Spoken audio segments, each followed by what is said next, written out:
الله ربي والإسلام ديني ومحمدا رسول الله. Pada surat Asy-Syura ayat 30 dikatakan bahwa Asy-Syura atau Asy-Syu'ara? Asy-Syura. Asy-Syura. Iya. Ayat 30 mengatakan bahwa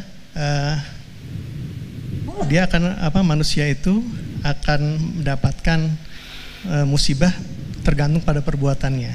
Itu enggak ada ayat begitu, itu terjemahan. Terjemahannya maksudnya. Ya. Artinya dengan seperti itu mengatakan bahwa apapun musibah yang terjadi pada seseorang itu karena perbuatannya sendiri. Padahal katakan bahwa musibah itu terbagi atas 3, bisa karena ujian, bisa karena Tahu dari mana Bapak ada 3 musibah itu? Jangan disimpulkan, pertanyaannya apa? Ya, artinya maksud saya bagaimana menghubungkan antara yang tadi, apakah dia ujian, apakah dia suatu laknat atau yang lain dengan ayat yang tadi. Bagaimana juga dengan takdir, karena kita ketahui misalnya sudah musibah itu cuma ada 2. Musibah itu asalnya semua yang kita alami, kullama asabana fahuwa musibah. Baik, semua yang kita alami. Bapak sekarang promosi jabatan itu musibah juga. Ya, semua yang kita alami itu musibah. Yang kita alami dalam hidup sebagai ujian dari Allah itu musibah. Ada yang sifatnya menyenangkan. Misal Khalifah Umar bin Abdul Aziz ketika diangkat itu kalimatnya inna lillahi wa inna ilaihi raji'un. Baik ya, mengamalkan firman Allah Subhanahu wa taala di Al-Baqarah ayat 156, alladzina idza asabathum musibah qalu inna lillahi wa inna ilaihi raji'un. Jadi jabatan itu ujian. Dapat harta juga ujian. Ya, kalimatnya apa? Inna lillahi, ini kan milik Allah. Satu saat akan dihisab, kan? Dapat ilmu juga musibah. Nah, ada yang kedua jenisnya, ujiannya berupa hal yang tidak biasa kita rasakan, melahirkan duka cita, misalnya meninggal, ya, kekurangan harta, walanabluwannakum bisyai'in minal khawf wal ju' wa naqsin minal amwal wal anfus wath thamarat, ya. Hanya kadang begini sifat manusia itu, menyadari ada masalah, ada musibah, diasosiasikan selalu pada yang kedua, sehingga pada yang pertama itu merasa seakan-akan bukan musibah. Nah, kenapa itu bisa muncul? Karena perspektifnya memahami musibah itu hanya dikondisikan pada bagian kedua ketika ia datang pada hal yang tidak disukai saja. Ya, padahal semua yang kita alami pada hakikatnya musibah. Dua-duanya ujian untuk menguji kita, siapa di antara kita yang bisa memaksimalkan potensi kebaikannya di hadapan Allah. Jadi ketika ada kebaikan itu syukur, ketika ada duka ada sabar di dalamnya. Jadi dua-duanya netral, Pak. Makanya Nabi mengatakan ajaban li amril mu'min, orang beriman itu sungguh bahagia, sungguh hebat perkaranya, karena dia bisa memandang semua hal itu sama, netral.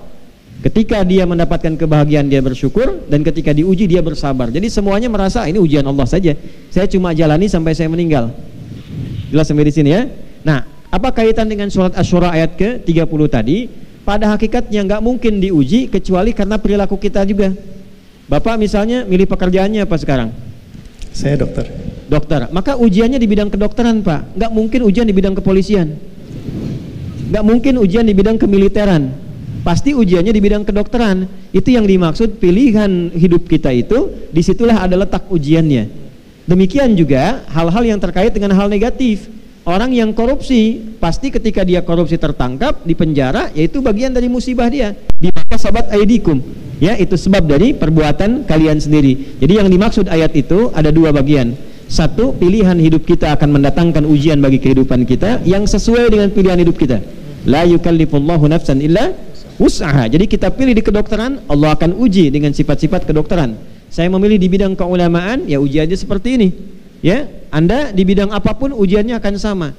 Nah, dan kembali kepada apa yang kita lakukan. Dan perilaku kita yang kedua itu juga menentukan jalan ujian kita. Jadi ketika kita berbuat baik, musibahnya apa? Kebaikan kita terima sebagai ujian. Apakah ria? Apakah bersyukur? Ya, asykuru an akfur. Yang kedua, kalau diberikan hal yang kurang baik, apakah dia bersabar atau mengeluh? Ya, nanti kembali kepada sifat-sifat tanah pada diri manusia. Ya, kalau sering mengeluh, ya, sering bertikai dengan orang, nah itu mungkin lahirnya dari tanah sengketa, gitu ya.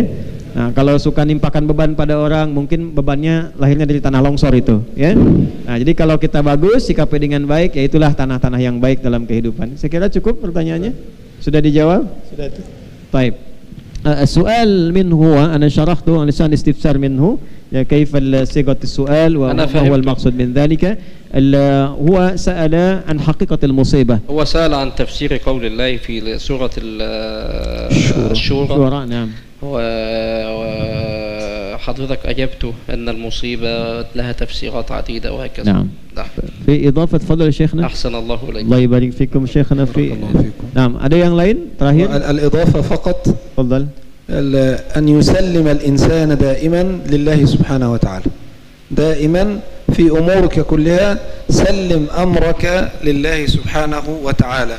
يعني لأن عندنا من أركان الإيمان أن تؤمن بالله وملائكته وكتبه ورسله واليوم الآخر وأن تؤمن بالقدر خيره وشره. فأمور كثيرة الإنسان لا يكون له دخل فيها وكان ذلك في الكتاب مستورا. وهناك يعني كل هذه الأمور كتبت للإنسان يعيشها وهو جنين في بطن أمه. إذن الإنسان يسلم أمره لله سبحانه وتعالى ويؤمن بالقدر خيره وشره لأنه ركن من أركان الإيمان. Barakallahu fikum, ahsant. Ini tambahannya sangat bagus nih Pak, untuk kita semua, untuk Ibu juga. Cara paling gampang ngatasi musibah itu kita qanaah dan serahkan semua itu dengan menerima sebagai ketetapan Allah, apapun bentuknya. Lalu cari solusi yang terbaik sesuai petunjuk Allah untuk mengatasi itu.